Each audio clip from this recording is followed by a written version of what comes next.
Hello everyone, আসসালামু আলাইকুম সবাইকে। তো এই যে ফার্স্টেই সিদ্ধ খাবার খাওয়ার জন্য মেন যে হিরো তাকে রেডি করে নিচ্ছি।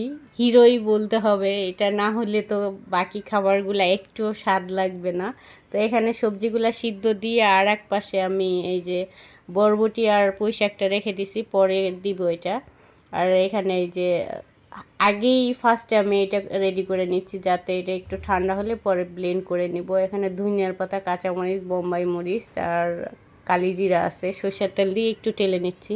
আর এখানে এই যে সব সবজি আমার সিদ্ধ করা হয়ে গেছে, আর এটাও শর্টকাটে ব্লেন্ড করে নিয়েছি। অন্য টাইমে পাটায় বেটে নেই, এবার টাইম ছিল না বিধায় ব্লেন্ড করে নিছি। আর তারপরে এই দেখেন, এই খাবারটা খেতে এত মজা লাগে, যারা আর কি খায় সিদ্ধ খাবার এইভাবে ভর্তা করে তারাই বুঝতে পারবে যে এইটা খাবারটা কতটা মজা আর কত ভালো লাগে।